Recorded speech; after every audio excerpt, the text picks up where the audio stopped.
So I didn't know I was pregnant with twins until I was about 34 weeks. And the reason how I found out was I got a little dizzy, and I told my midwife, and I was like, something's off.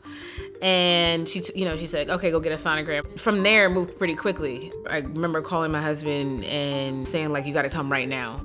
I couldn't see anything that was happening. Like, you could feel tugging and pulling and things like that, but I couldn't feel anything. And that was my last experience with the hospital. I am the founder and CEO of Ancient Song Doula Services. I am a certified full spectrum doula. I am a full spectrum trainer. I'm also a commissioner on the New York City Commission for Gender Equity. I am a policy analyst, a birth and reproductive justice consultant. Oh, and I build websites sometimes in my spare time.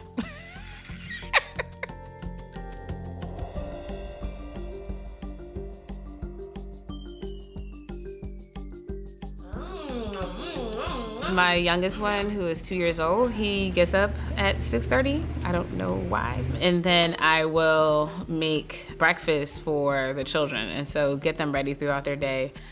And then we'll go for a walk, and then my day starts.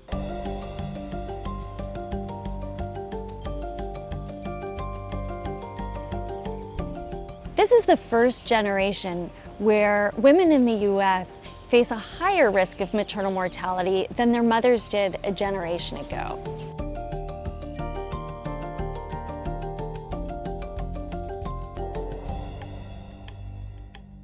I've known Chanel for, I believe, almost 10 years. And so for me, it was a no-brainer. I was just hoping that she had the space for me by the time I decided to get pregnant. Within a few hours, I said, okay, this is who I'm going to ask. I'm going to beg to please be my doula. I think because our work is central on meeting people where they are, not where we expect them to be, it's about taking away these preconceived notions of what parenthood is supposed to look like. It's not saying, oh, we have this one framework and that's what it is, and we're not gonna deviate from that, because that's not how people live their lives every single day. You can't, expect someone to show up to you for a prenatal appointment and they gotta work, and you're not trying to accommodate hours, right? And offer evening hours or weekend hours. Or, maybe the person's like, oh, but I have other children, I have to go grocery shopping. And so we found ways to be able to bring groceries to them. Come get a prenatal visit, get a bag of groceries, right? Oh, you need diapers? Boom, here's some diapers for you, you know what I mean? Oh, you don't have a car seat to get out of the hospital. Here's a car seat, or here's a bassinet. When people talked about COVID and providing essentials, we were already providing essentials.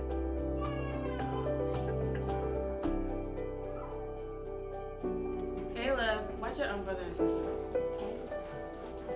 A job that would normally take me an hour to do is now taking me 3 hours to do, right? Because I can only do it in 15-minute intervals. And then if I have to teach a class or, I have to take meetings, my husband will usually seclude them upstairs in another part of the house and kind of keep them the noise at a minimum so they're not too loud, but then they usually will escape. And so I could be in a full-blown interview and then somebody's busting through the door woof, and asking me can I have some juice? During the COVID pandemic, there's a heightened need for the kind of informational support, system navigation, and emotional support that doulas are really well positioned to provide. So the first part of it is to... So we do a lot of weekly check-ins, and that was at my request because I knew this process in general, with me expecting I needed support, I knew I was gonna need extra support. My significant other's parents passed away in April, both of them. So that was a whole nother added stress, where he's also in the military, so he was activated. So literally nobody around. And so Chanel has done a wonderful job at stepping in and doing weekly check-ins with me. A lot of the work that the doulas have had to do is just really about creating a sense of reassurance. One of the greatest and most important moments for me in working with Chanel was her presence and her energy in a moment when my birth plans changed. I did not want to go to the hospital. I wanted to have a home birth. I had a lot of trauma around being in hospitals.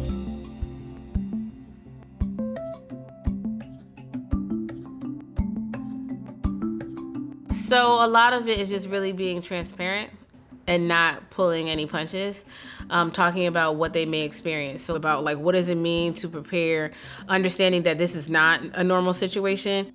I'm naturally an anxious person. So Chanel always says, you know, like, give thanks. What are you thankful for today? Or is there something that you can focus on that'll help you bring the positivity back inward? There's a lot of changes that have had to happen because of COVID, where individuals now are able to access some services that they weren't able to access before. So for instance, I think one is it gives the opportunity for folks to be able to really center their bodily autonomy, right? In a way that, and take charge of their healthcare in a way that they weren't doing before. So prior to, if you think about going to a prenatal appointment, you know, you would go, you're there for like maybe 15 minutes, you get checked, boom, you're out. Now, because of COVID, people have had to do that themselves. Like people are taking their own blood pressure. Sometimes some folks are doing their own fetal heart tones, you know, and providing that for doctors. They're taking their own, you know, urine tests and being able to see if they have protein in their urine and be able to give the results. Like that's something that they can do themselves.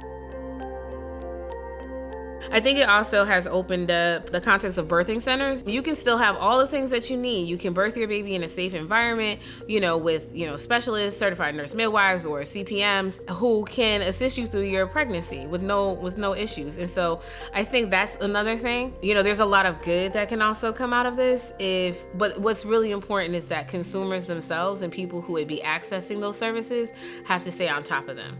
Someone like Chanel, not only being supportive on an individual level, but seeing the commitments that she has on a structural level to fighting these systemic issues of racism within our medical models of care is critical to anything that we would consider, you know, a commitment to anti-racism, a commitment to Black life mattering, a commitment to a better world. And I'm so grateful for who she is and the work that she does. You know, the healthcare system as it's set right now, it's not working. If it's not working for low income people, then what happens when something happens and it's not working for anybody?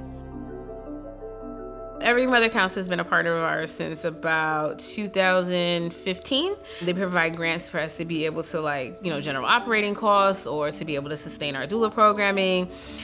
They've helped to sponsor our Decolonized Birth Conference. And so that is a conference that is centered on offering an intersectional view on how to address healthcare within communities of color as a way to kind of like centralize the works that we were doing.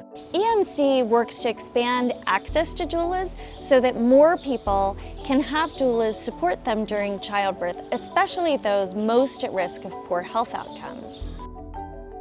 What I really want people to understand, and I want to leave off with, is that as much as things may seem, you know, jacked up and, you know, we may feel like a sense of discouragement, just give thanks and be mindful of the fact that we're here and we're able to create networks of support for one another that really center us.